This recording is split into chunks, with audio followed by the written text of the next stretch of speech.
On tonight's CTV News, the future of Port Lyttelton's cruise ship operation is in jeopardy. Locals are in the know about earthquake-damaged land. And Environment Canterbury is confident they're on track to reach clean air targets.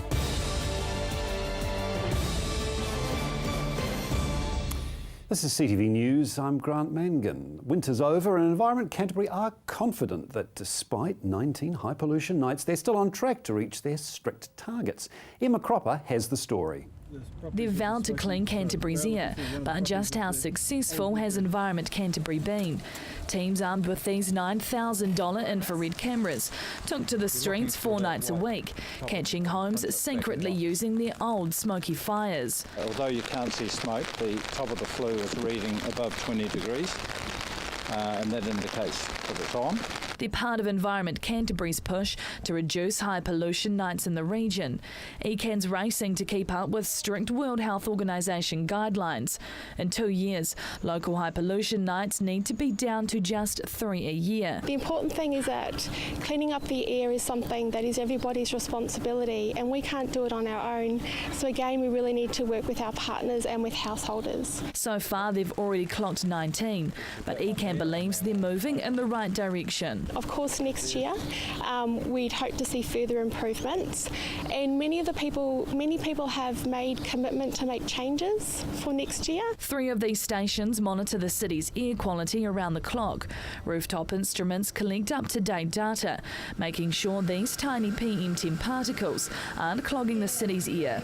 For 2014, the St Albans stations recorded the lowest concentration and exceedance nights since 1998. So again, we really need to work with our partners and with householders. Everyone can make a difference. The Let's Clean the Air crusade across Canterbury came with a $300,000 price tag, targeting social media with the 8-week No Smoke More Heat campaign. It taught homeowners to become experts at burning wood. Their Facebook page generated more than 1,300 likes, while their Clean the Air website generated more than 17,000 visits throughout winter. What we'd look to do next winter is expand on those programs more so than this year, and just continue to get the messages out there and to work with community in terms of cleaning up the air. This winter, more than 4,000 homes were written to, urging homeowners to upgrade their heating system. Homeowners could receive a $300 fine for secretly lighting up their smoky on fires. No fines were handed out. ECAN says they're lenient on homes undergoing EQC repairs or with financial constraints. But in other households situations, they've just needed a little bit more time. But in all of those cases, people have agreed to make changes for next winter. ECAN has 2 years to crack down on air quality in order to meet World Health guidelines for clean air. Emma Cropper, CTV News. A land information hub was launched in St Albans today. Joelle Bautista went along to the opening. Helping Christchurch residents understand the situation of their local land. The In the Know Land Hub was launched today, a collaboration of several companies involved in the regional rebuild. A number of organisations involved in the recovery post-earthquakes wanted to get together and share information with the people of Canterbury on what we know about land damage, what we don't know about land damage, and who's going to be responsible for progressing matters from here. Helen Beaumont from the Christchurch City Council says for many, the paperwork is too much to process. I mean, there's a lot happened in Christchurch since the earthquake. There's a huge body of research and nobody's got the time to go through all of it. So this is a place where you can come, find out about issues that really concern you and get them explained if you need some further explanation. EQC, the Christchurch City Council, ECAN and the Ministry of Business, Innovation and Employment will all have representatives on hand to answer questions and explain wherever they can. Acknowledging not all the problems have a solution yet, but wanting every resident to have up-to-date information. Giving residents the opportunities to see clearly what decisions have been made and how they were decided. But also, what is the new stuff that's coming up and what isn't known yet. It's very difficult to make decisions until you get that big picture. So it's important for people to come and try to get a sense of the big picture. The Earthquake Commission's head of land settlements, Keith Land, says this is a valuable opportunity for residents. We believe that there are a lot of still unknown aspects aspects around land damage, and therefore what we're looking to do, along with the other agencies involved here, is to share that information with people. Canson's Leanne Curtis says the solution may help ease residents' confusion.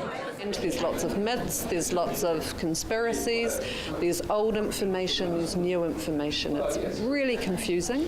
So come and talk to the geotechs who actually, land is their bread and butter, they understand it. Found at 140 Springfield Road, the hub is filled with interactive technology, easy to read poster boards and geotechnical experts on hand.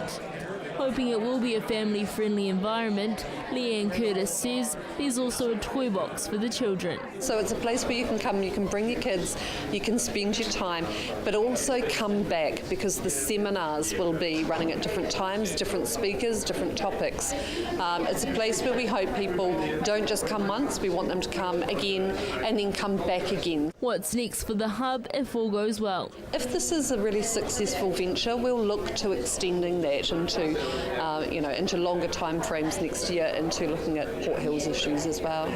The hub will run until the 16th of October. Joelle Batista, CTV News. And the new In the Know Land Hub will provide residents with information about earthquake-damaged land issues. A collaboration of companies working hard to give residents answers. We'll be talking about increased flooding vulnerability and increased liquefaction vulnerability claims. Christchurch City Council will be here and can talk about flooding more generally in Christchurch. NB are here and can talk about guidelines for repairs and rebuild type methodologies.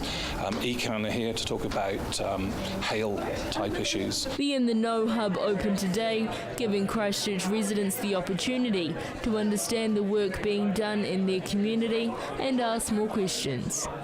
For EQC, the focus right now is helping people understand what changes were made to the land since the earthquakes and what to do with settling land claims. It's taking time to make sure that we can actually come up with what we believe will be fair, equitable and consistent approaches to both IFE and ILB. A huge amount of work has been done already, and there is still more work to be done. While the geotechnical experts at the hub won't have residents' personal claims on hand, they will be able to set up appointments for people.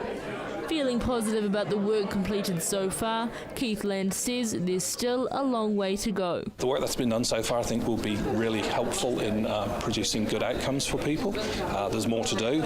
We need the declaratory judgment outcomes, which will be later in the year or early next year, but progress is going forward quickly.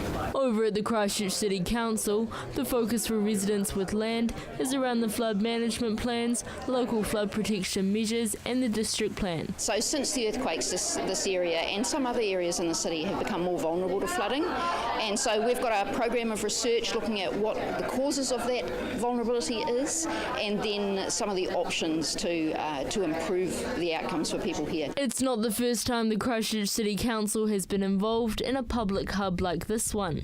Just 2 weeks ago, one was held looking at the issues Christchurch residents face.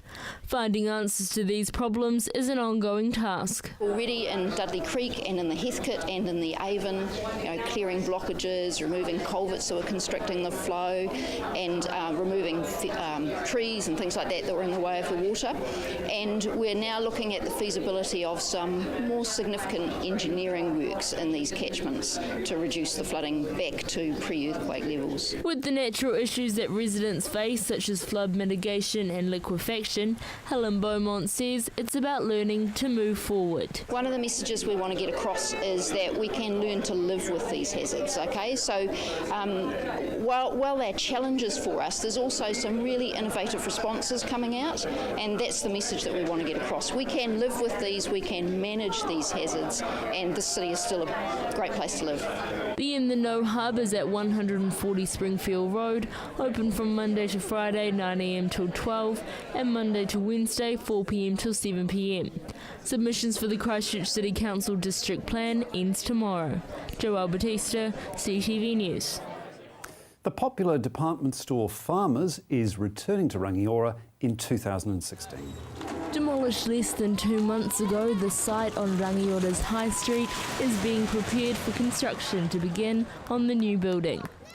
Rangiora is the largest town in North Canterbury with a population of 16,000.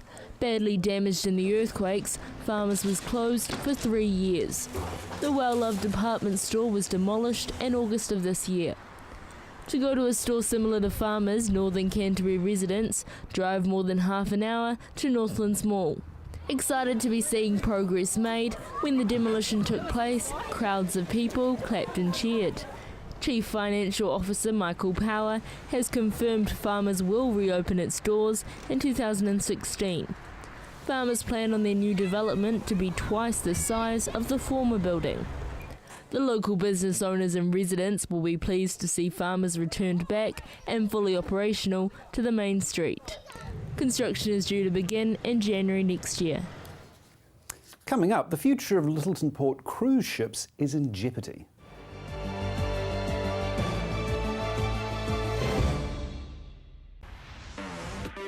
With all the latest innovations in the world of technology, Shift has everything you need to stay informed and in the know.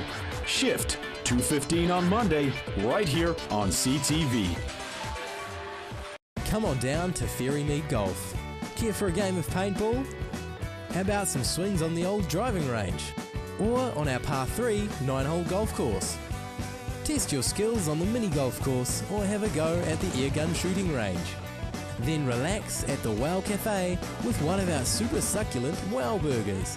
Whether you want to perfect your swing or are looking for a fun family day out, come down to Ferrymead Golf, 50 Ferrymead Park Drive, right next to the Ferrymead Heritage Park. Just 7 minutes north of Christchurch, Silverstream is a unique residential community carefully planned and developed within a rich and natural environment. A family home or terraced villas, Silverstream offers a wide range of living options for every stage of life. The show homes are open. You can select your section, design your home and choose your builder. Purchase a house and land package or the terraced villa for streamside living. Silverstream, a community for everyone. It's closer than you think. Welcome to Caltex Redwood. We're a family-owned business proudly supporting our local community. We're open 24/7 for fuel and shop goods, and we have an amazing team of people ready to help you. Save at least 6 cents per litre using AA Smart Fuel cards. We also offer great value on our LPG bottle fills. We have a full workshop and Bridgestone Tyre Centre. Our mechanics and tyre technicians will get your car sorted. Caltex Redwood. We're just down from St Bede's on Main North Road. Caltex Redwood. What drives you? Europe in Concert. A new, fantastic international artist performing every week. Saturday evening at 7 p.m, right here on CTV.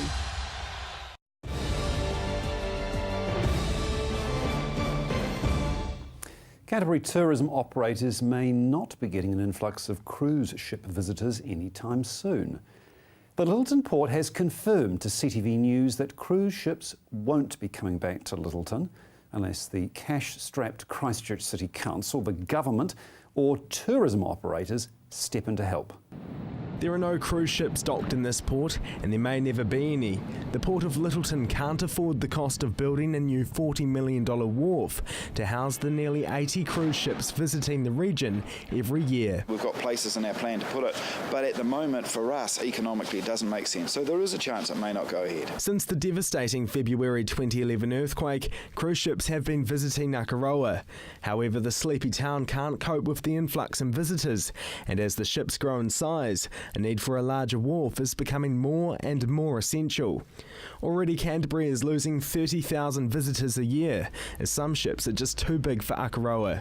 Before the earthquakes, the ships only brought in around $2 million of revenue a year for the port, so the company is hesitant about investing in the venture. Financially it doesn't make sense for our company. Unless the Christchurch City Council, government or tourism operators stump up half the cost of building the new 350-metre wharf, it won't go ahead, and Canterbury will miss out on promised riches.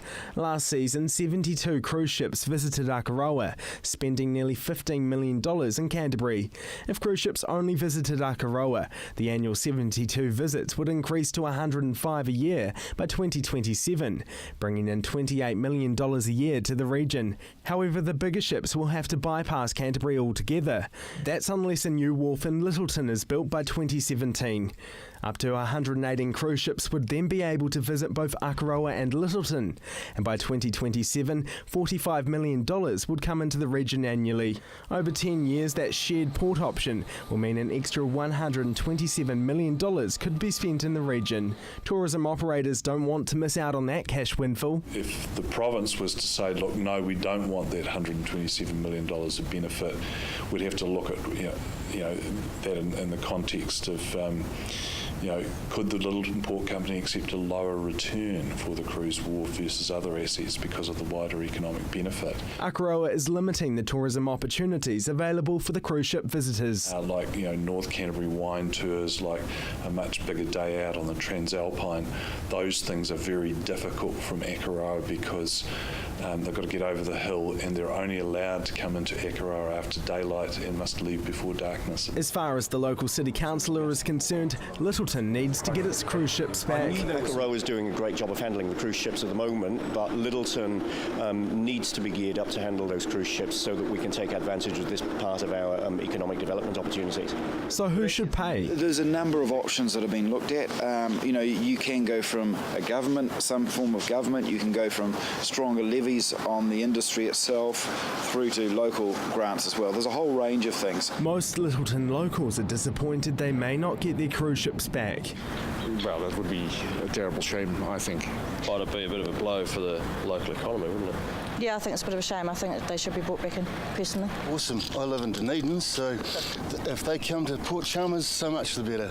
However, local business owners say the cruise ship visitors don't benefit them. Yeah, there were probably some that did all right from it, but I think for the vast majority, the cruise ships didn't add too much. A decision needs to be made soon. 2017 is the proposed date the wharf will be built, but the longer discussions take, the longer it will be before the cruise ships return. What I do know is to build the facility takes about 18 months to 2 years anyway, the physical works and design to do it. So even if we got the go button, in March next year, it would be 2017. Canterbury Tourism, the Christchurch City Council and the Port of Littleton will meet to discuss the future of the cruise ships later this month.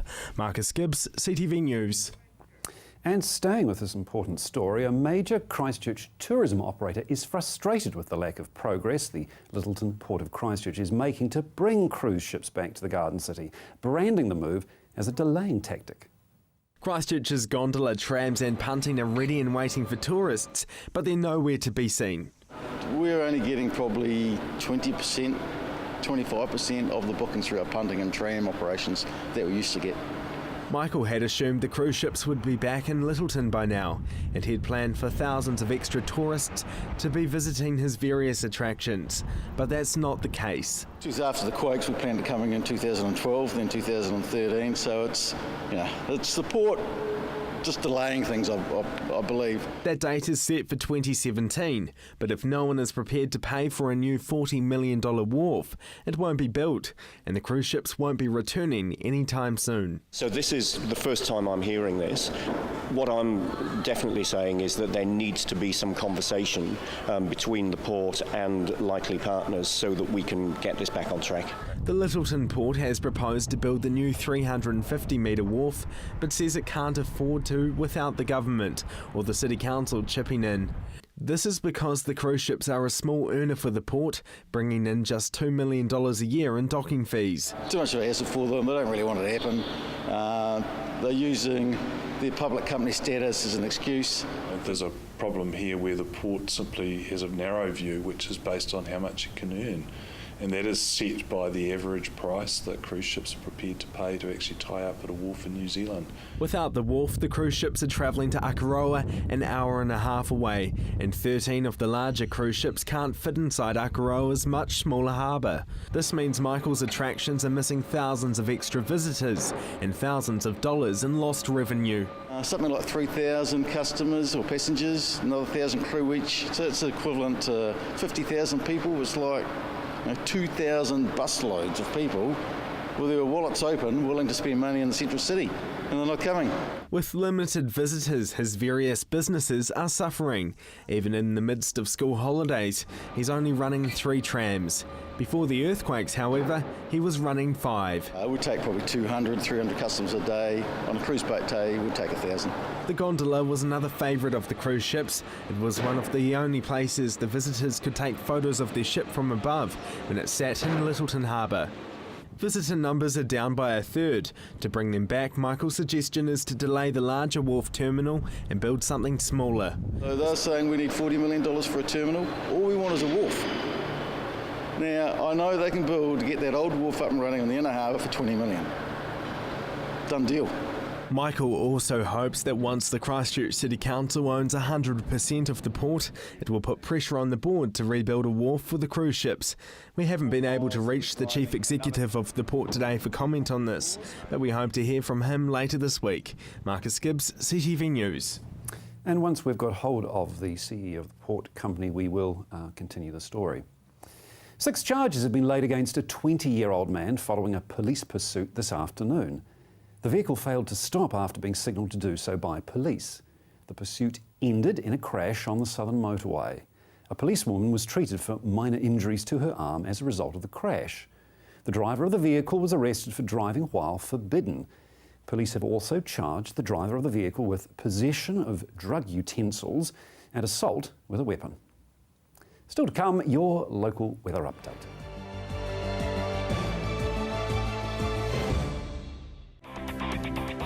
Be immersed in the unique cultural highlights Germany has to offer every Tuesday night with Discover Germany. Tuesday at 7 p.m, right here on CTV.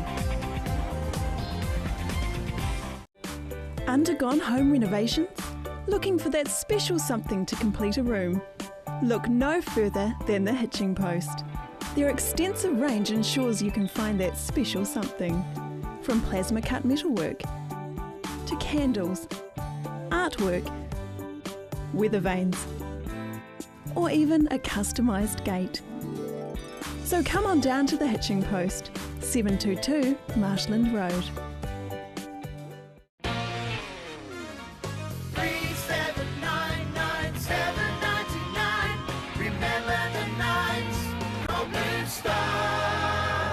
Our new companion package is a personalised service for those that need extra help and support. A cost-effective solution for someone who needs more than just a taxi driver. Our drivers are handpicked from our experienced team and specialise in providing the right support and companionship. Home safe every time with Blue Star Taxis.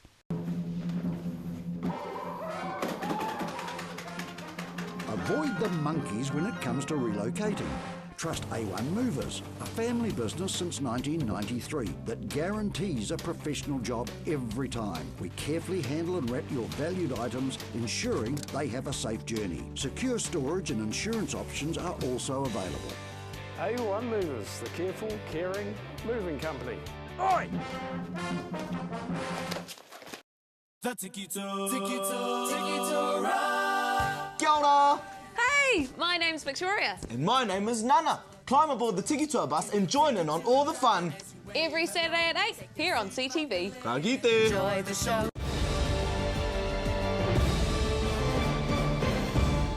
A local exhibition profiles the lives of the elderly in Christchurch as they cope with the hurdles of living in the post-quake city. Recognising senior citizens in Canterbury, the Voice of Age exhibition documents the lives of the elderly living locally. The exhibition reflects the memories of Christchurch shared by some of Christchurch's older citizens. So we've got panels of older people with their photos and a bit about their stories, so a wee bit about their lives growing up in Christchurch. Put together by photojournalist Guy Frederick, the exhibition is being housed at the Christchurch City Council. 10 panels telling the stories of 10 locals. Those stories reflecting the history of Christchurch through the voices of the older generation. There's some fantastic stories in there looking back to the days of trams and horses and other things, so it really gives you a great view of where older people have been, how they've shaped Christchurch and how they're continuing to shape it post-earthquake. The challenges facing the elderly in transitional Christchurch are revealed, highlighting the resilience of the older generation going through the same trials trials and tribulations of dealing with earthquake repairs and rebuilds. The exhibition ends on the 17th of October. Emma Cropper, CTV News. And time now to check out your regional weather. Good evening, Canterbury. Let's take a look at your region's weather. First in Timaru, Temuka and Geraldine, 14 degrees. Methven and Ashburton hit 14 degrees, same for Rakaia there. Darfield, Leeston and Ralston, hope you've had a nice day. You hit a high of 14. Looking at Lincoln and Christchurch, they hit a high of 14 degrees.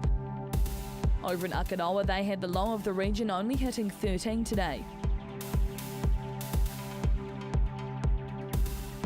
Moving north to Rangiora, Kaipoi and Amberley, they had a mild day with a high of 14.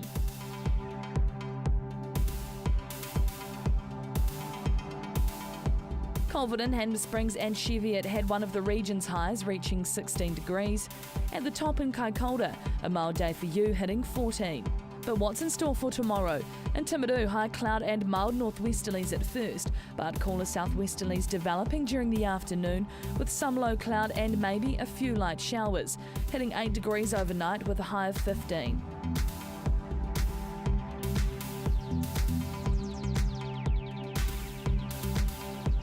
In Ashburton, a mostly fine day with high cloud and mild temperatures during the morning, but cooler southwesterly winds will bring some low cloud during the afternoon, hitting 8 degrees overnight with a high of 15 throughout the day.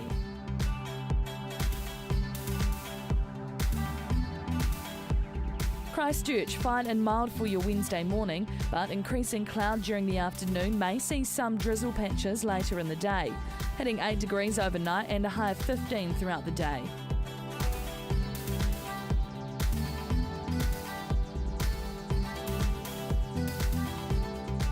Kaikoura, high cloud and mild northwesterlies at first, but cooler southwesterlies developing during the evening, with some low cloud and maybe a few light showers.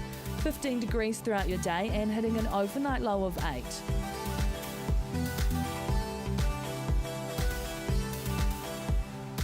And in other areas around the region, Temuka and Geraldine expect a high of 15 degrees.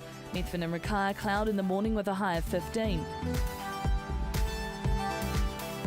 Darfield, Leeston, Ralston and Lincoln expect a high of 15 with afternoon cloud.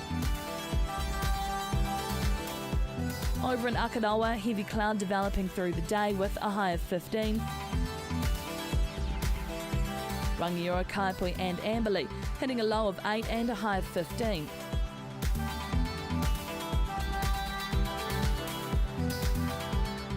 Culverden, Hanmer Springs and Cheviot, cloud developing with a high of 16 degrees. And looking ahead for Canterbury, sunny periods at first on Thursday, but becoming mostly cloudy with a few drizzle patches or light showers possible late in the day.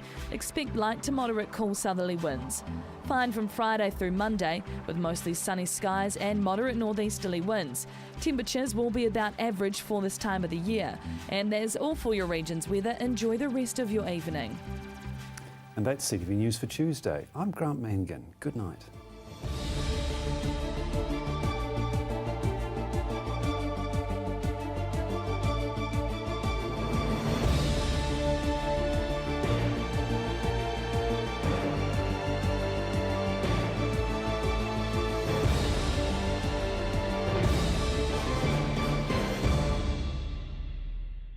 Supporting local content so you can see more of New Zealand on air.